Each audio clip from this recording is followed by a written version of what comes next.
Ignition sequence start. 3, 2, 1. Range is hot. Lock and load. It's time for the Gun Rack with your hosts, Joey and Drew.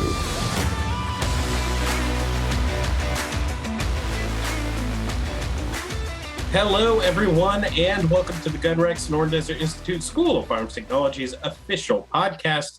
I'm Josiah Upper. Folks call me Joey, and with me we have one... Drew Poplin. Hope you're doing well today, Joey. I am doing okay. Today is not yet powered by Zip Fizz, so I'm dragging a little bit, but we're doing okay. I think I maybe found a new lovely drink for me.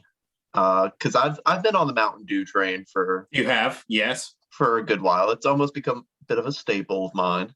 I'm starting to switch over to energy drinks. Now, hear me out. It is a lot of caffeine, but I happened to look on the back, and I didn't realize that it was only like 10 calories, like the zero sugar versions of them. Yeah. And I gotta say, I've actually been slimming down a little bit, having a little bit more energy. It just makes sense for me. Interesting. I'm still not quite on the Zip Fizz train yet because I haven't had it. Yeah. Because I can't find it. I keep looking at gas stations and everything. I can't find it. Oh, yeah. It's not a gas station thing because I am not trash. You can get them on Amazon and you can get them at Costco. And I'm sure there are other places, but those are the two I'm aware of. Amazon is always my hookup for that.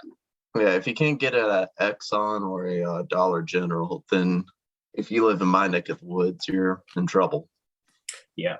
Did I tell you one time I pulled over at a Dollar General and I was actually in a Zoom meeting for work. I had pulled over so that I could, talk with these guys as part of the meeting.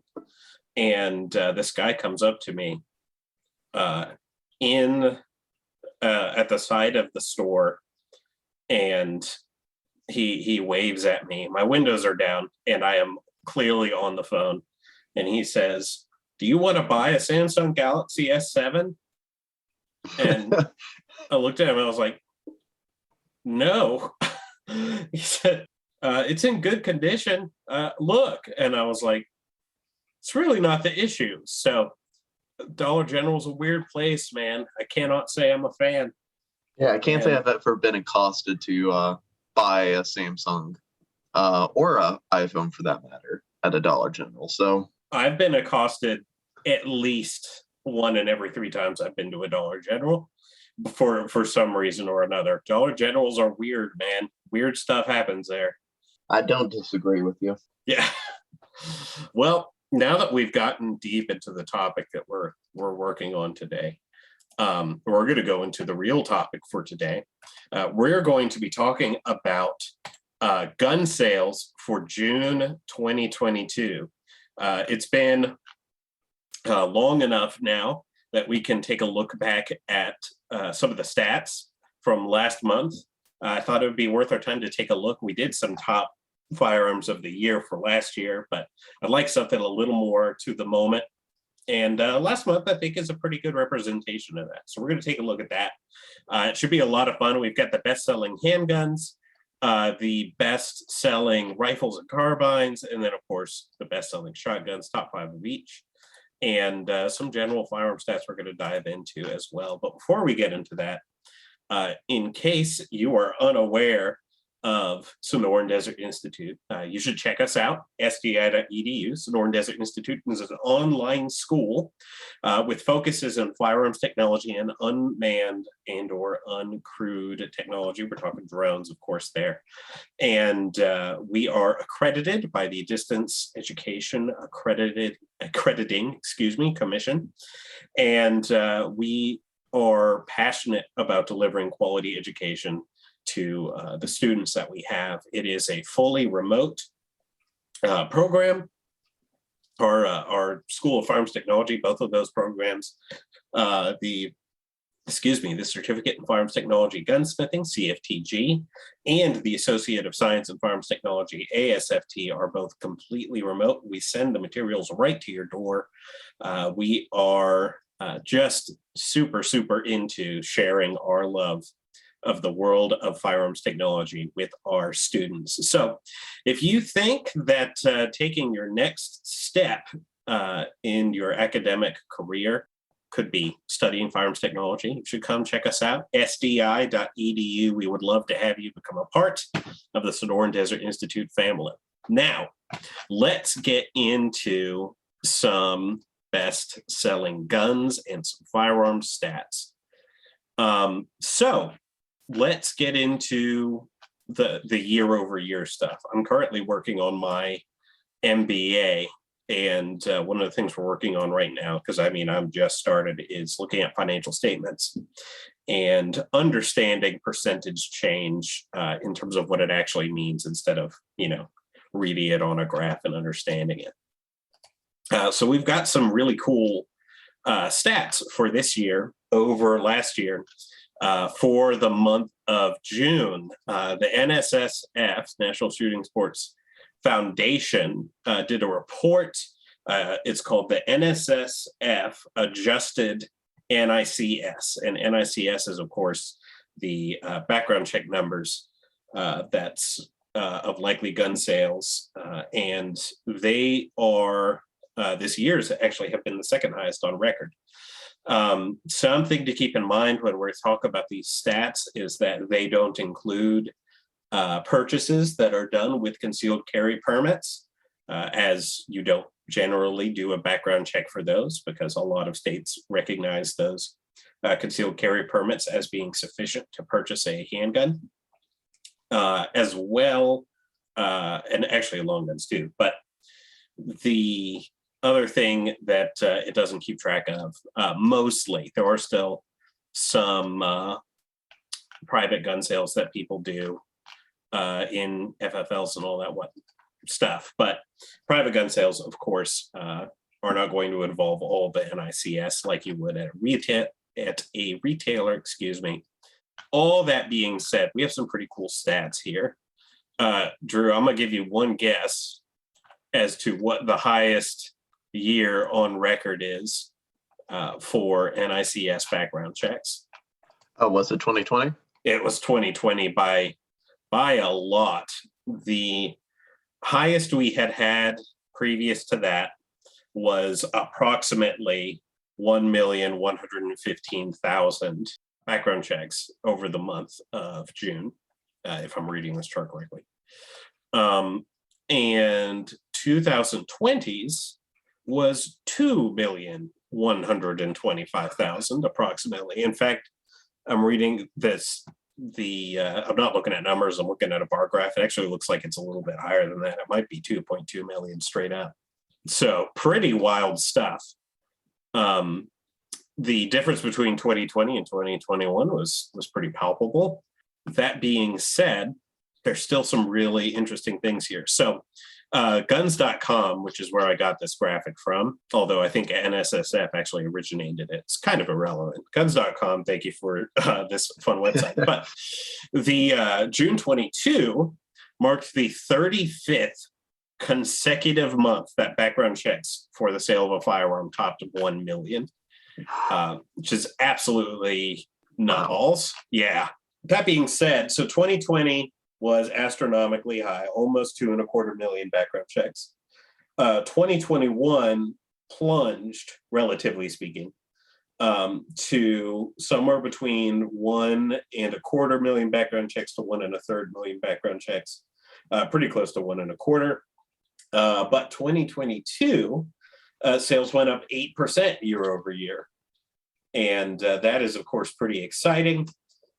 You like to see responsibly armed firearms owners out there, and we clocked in right about 1.375 million background checks for this month alone, which is pretty sweet.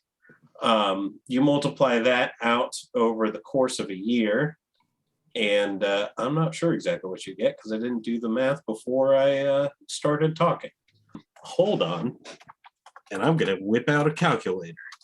I'm going to say 1.375. I don't have that as a hard number.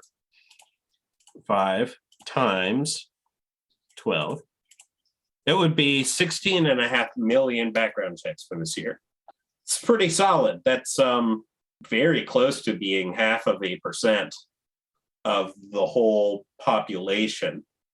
So 1 in every 200 people doing a background check in a given year, which is, I mean, that's nuts. That is absolutely wild.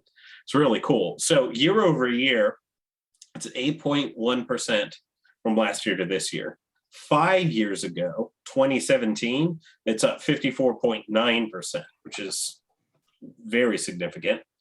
10 years, which I think is actually even more significant because the 2017 year was during a political administration that was kind of friendly to firearms in a lot of respects. This is, of course, not a political podcast, but I think you'd be kind of blind not to be vaguely aware of that.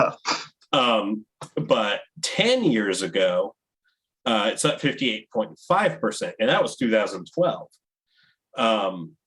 And then back 15 years, back to 2007, it's up 156.5%.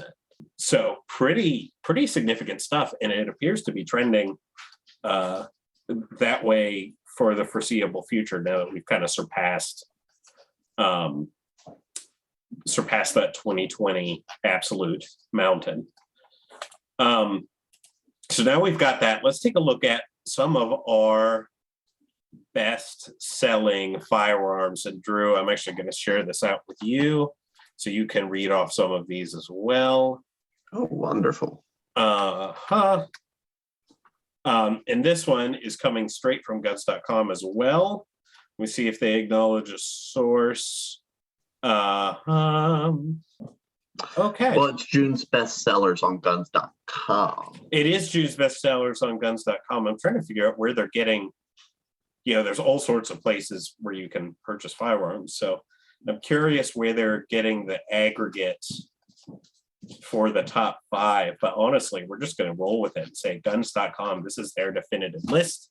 There's some interesting stuff on here. So we are going to break into this pretty quick. So first thing is first with the top 5 handguns. One particular handgun was both first and fourth, which is a pretty good testament to what they have going on. The Glock 43X MOS, I have no idea what MOS means. I don't know if you do. I can figure it out. Yeah, do that. And then the Glock 43X, both of those are in that top 5 list. MOS is the number 1, and then the 43X is number 4, assuming they're ordering this in priority. They don't have a 1, 2, 3, 4 next to it. Irrelevant, really. The other one that's on here that's interesting is the Sig Sauer P322, which is Sig's 22 LR, pretty new handgun. That one, it actually has a 20+1 capacity, which is pretty fun. 4-inch barrel, weighs 17.1 ounces. I'll go back. The 43X, the barrel's 3.41 inches. It's got a capacity of 10+1. It's chambered in 9. Both of them are, and it weighs 18.7 ounces with both configurations. MOS price is $632.99 retail, and then the 43X is $519.99 retail. The P322 is $564.99 retail, which is actually kind of pricey for a 22 LR pistol, but it's certainly well, with SIG, you're always paying a little extra, but the quality is pretty solid.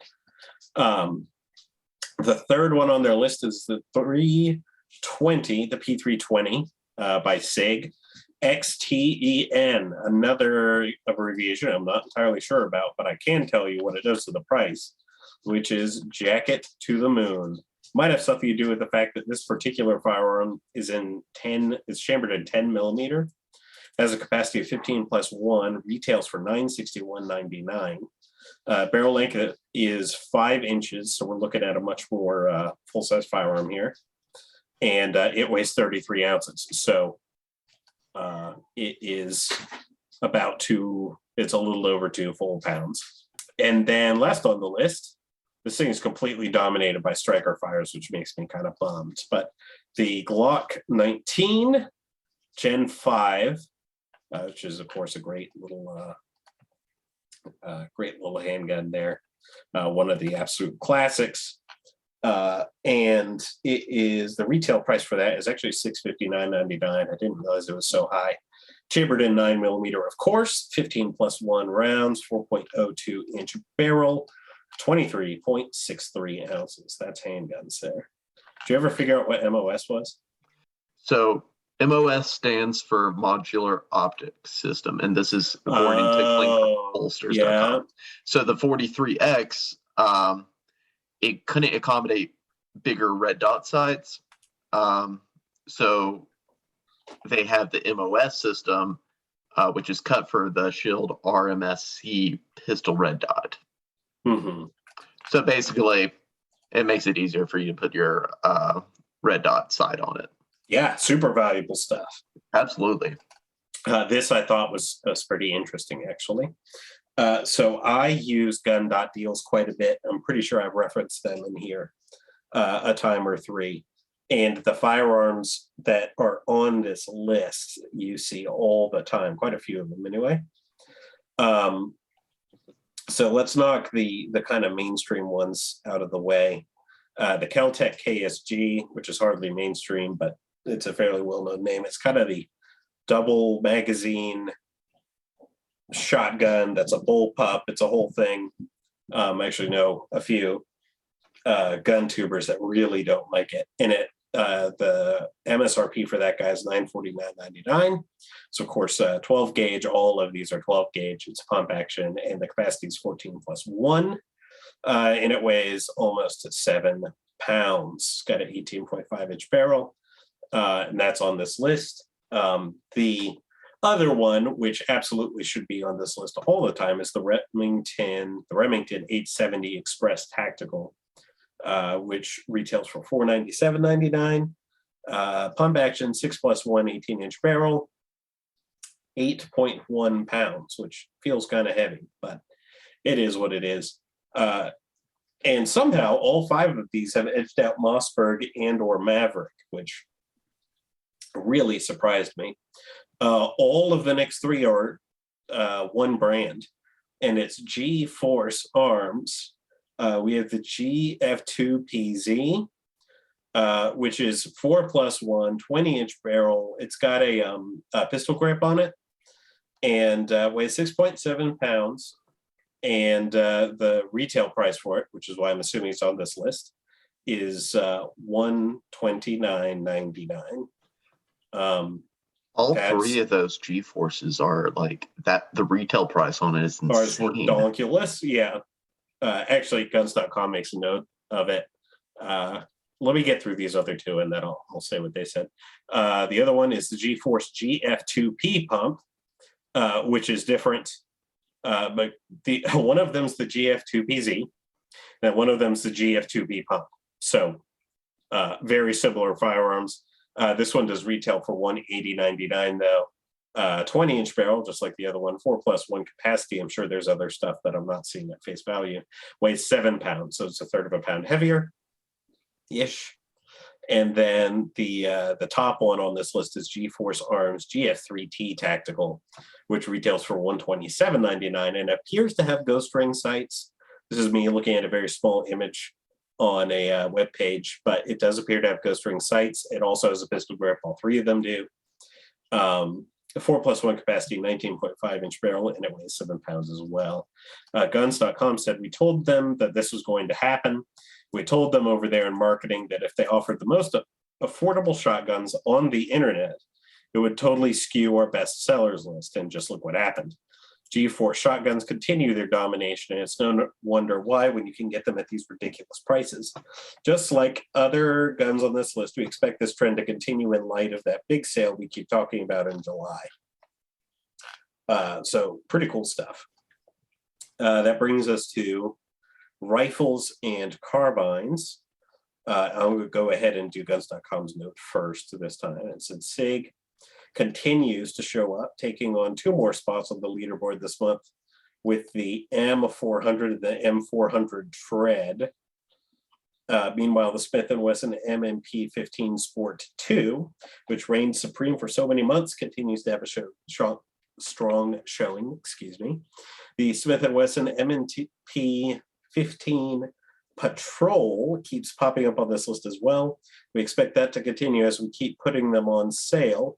Oh, they're measuring their own sales. Duh. I can't believe I didn't think of that. We expect that to continue as we keep putting them on sale, especially during that 4th of July sale. Wink, wink. This is, of course, from a couple weeks ago now. And then the 5th one is the Springfield Armory Hellion Bullpup. That one is retails at $1,905.99. All 5 of these are chambered for 5.56 NATO. They're all semi-automatic. They all have a capacity of 30+1 standard, and of course it's magazine fed. So that's gonna, depends on the magazine. Each of them has a barrel length of 16 inches. The Bullpup has an overall length of 28.25 inches, which is actually pretty dope, and weighs 8 pounds.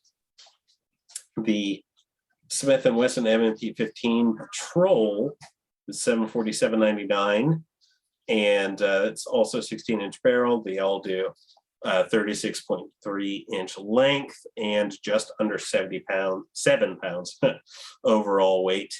The Sig Sauer M400 Thread, $868.99, 30.8-inch length and 7 pounds.